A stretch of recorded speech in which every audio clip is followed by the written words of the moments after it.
Umaga po, nanay. Ano pong pangalan nila? Dulito po. Ano po apelyido? Ramos po. Taga saan po? Bantog po. Kumusta po ang tindahan ngayon ng mga gulay? Ito po mga paninda mong gulay, nanay. Ayan, no. Kumusta po? 21 po po. Matumal po. Matumal. Bakit po kaya matumal ngayong panahon? Sa mahal na bilihin. Mahal na bilhin. Pero po itong mga gulay, mahal po ba o mura?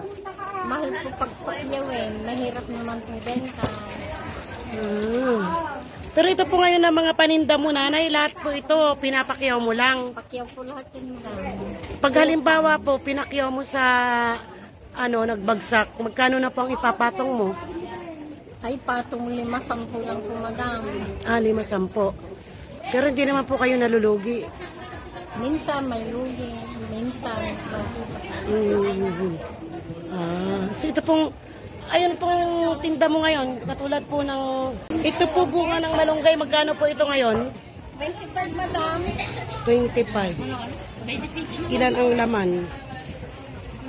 Dati, 100. Bumili ko isang tali ganito, 100. Ito, 25 na lang. Ito pong patola, magkano? 60. Patola. Ayan, si nanay. Matumal daw, sabi.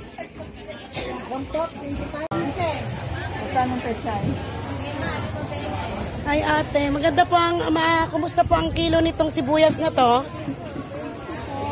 60 po ang per kilo niyan. Pero po pag itong isang tali ganito, 5. Ano po yan, mahal o mura? Bumaba na po. Mura na po ate. Yung iba sir, 10. Okay. Ito pong luya, magkano ang kilo? 60. Ano yan, mahal din? Murang-mura na din. Nagmura na din. So bakit po, isang linggo na lang na magpapasko, bakit po nagmura yata mga gulay ngayon? Conforme sa dating. Conforme po ba? Malapit na talaga. Pag malapit na po ba magpasko, nagmamahal?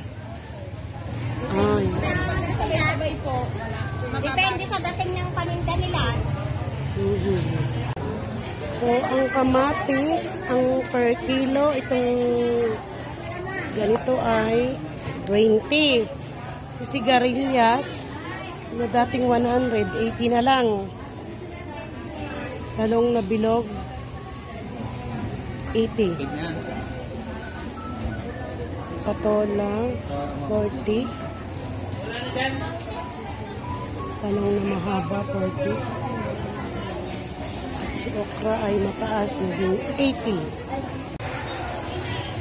Nandito tayo sa pamilihang gulay. Hi ate, magkano po ang kilo ng siling green na panigang? 60?